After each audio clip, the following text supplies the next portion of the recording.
जय माता दी। आप सभी का एक बार फिर से स्वागत है आपके अपने चैनल भक्ति सागर 105 में। आज नवरात्रि के 9वें दिन की देवी माँ सिद्धिदात्री की व्रत कथा एवं पूजन विधि के बारे में जानेंगे। इस दिन दुर्गा माँ के 9वें स्वरूप माँ सिद्धिदात्री की पूजा अर्चना की जाती है। कहा जाता है माँ सिद्धिदात्री की पूजा अर्चना करने से मनुष्य के सारे बिगड़े हुए काम सिद्ध होने लगते हैं। जैसा कि नाम से ही विदित हो रहा है कि माँ सिद्धिदात्री सभी कार्यों को सिद्ध करने वाली हैं। देवी का ये रूप अत्यंत कृपामयी है और वे अपने साधक को सिद्धियां प्रदान करती हैं। लेकिन माँ का नाम सिद्धिदात्री कैसे पड़ा और वे अपने साधक को कौन सी सिद्धियां प्रदान करती हैं, तो चलिए आश्विन नवरात्रि के अंतिम दिन सुनते हैं माता सिद्धिदात्री की पौराणिक कथा। नवरात्रि के चौथे दिन माता कुष्मांडा की पूजा अर्चना की जाती है, जिनके बारे में हमने नवरात्रि के चतुर्थ दिन सुना था।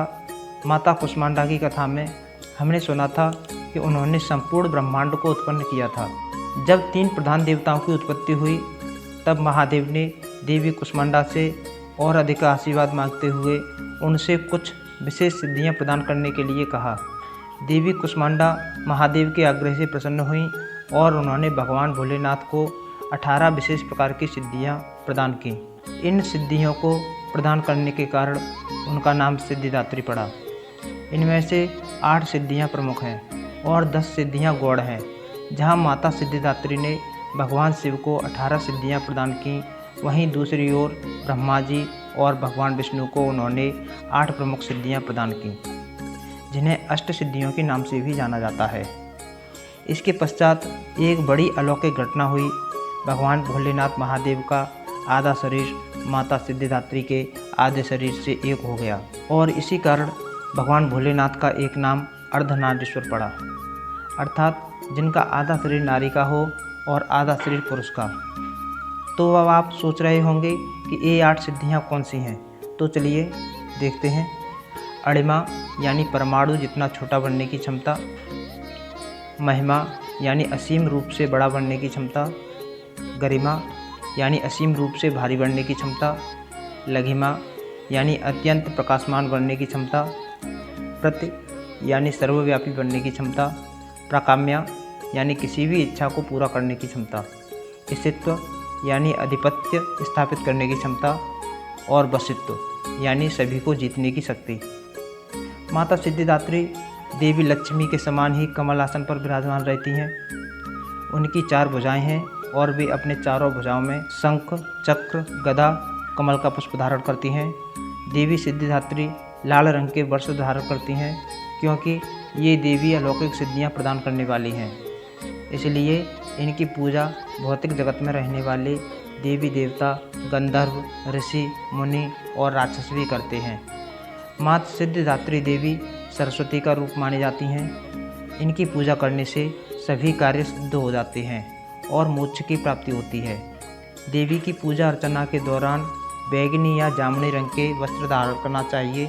इस दिन हवन यज्ञ करने का भी विशेष प्रावधान है क्योंकि यह अंतिम नवरात्रि का दिन होता है। इसलिए इस दिन हवन यज्ञ करके सभी देवी देवताओं को आहुति दी जाती है और माता रानी से आशीर्वाद प्राप्त किया जाता है।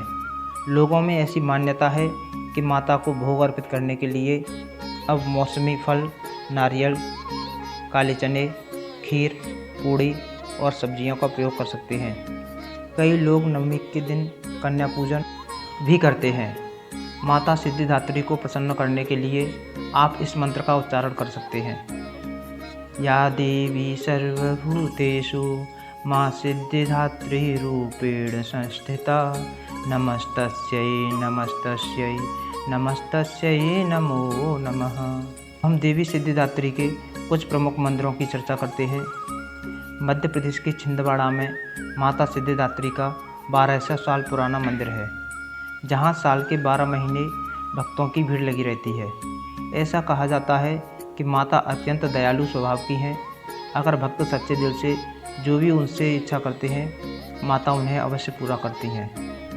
वहीं दूसरी ओर मध्य प्रदेश की राजधानी भोपाल में गुलार पहाड़ी पर माँ सिद्धिदात्री का एक अद्भुत और विशेष मंदिर है। यहाँ पर पहुँचने के लिए भक्तों को 300 सीढ़ियाँ चढ़नी पड़ती हैं। अब देखिए, सामान्य रूप से तो हम देखते हैं कि लोग किसी भी मंदिर में वस्त्र, पुष्प, फल, दूध, जल अथवा खाद्य पदार्थ देवी देवताओं को अर्पित करते हैं। लेकिन क्या आप जानते हैं भोपाल के इस मंदिर में देवी सिद्धिदात्री को क्या अर्पित किया जाता है? तो यहाँ के स्थानीय लोग देवी को एक बेटी के रूप में पूजते हैं और उन्हें नए जूते, चप्पल चढ़ाए जाते हैं। इतना ही नहीं, चप्पल के साथ साथ गर्मियों में माँ सिद्धिदात्री को चश्मा, टोपी और घड़ी भी चढ़ाई जाती है। इस मंदिर की स्थापना लगभग 30 वर्ष पहले महाराज ओम प्रकाश द्वारा की गई थी। तो इस प्रकार देवी सिद्धिदात्री से जुड़ी हुई अनेक लोक कथाएँ प्रचलित हैं। हमारे जीवन का उद्देश्य मात्र इतना होना चाहिए कि हम जन्म मृत्यु के चक्र से सदा के लिए मुक्त हो जाएं और अपने घर यानी भागवत धाम वापस जाएं, तो वहां जाकर परम भगवान की नित्य सेवा करें। यही प्रत्येक मनुष्य का जीवन लक्ष्य होना चाहिए। अगर आप नवरात्रि के इन दिनों में इस उद्देश्य की पूर्ति की इच्छा से देवी दुर्गा की पूजा अर्चना करते हैं और उपवास का पालन करते हैं, तो देवी भगवती आप पर और ज़्यादा अपनी कृपा प्रदान करेंगी। इसमें कोई संशय नहीं है।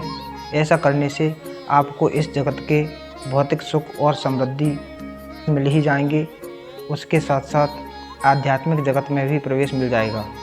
तो ये कथा कैसी लगी नीचे कमेंट बॉक्स में कमेंट करके ज़रूर बताएं और चैनल को अभी तक सब्सक्राइब नहीं किया है तो शीघ्र ही सब्सक्राइब करके बेल आइकन पर क्लिक करें, जिससे मेरी आने वाली सभी वीडियोज़ की नोटिफिकेशन आपको सरलता से मिल सके।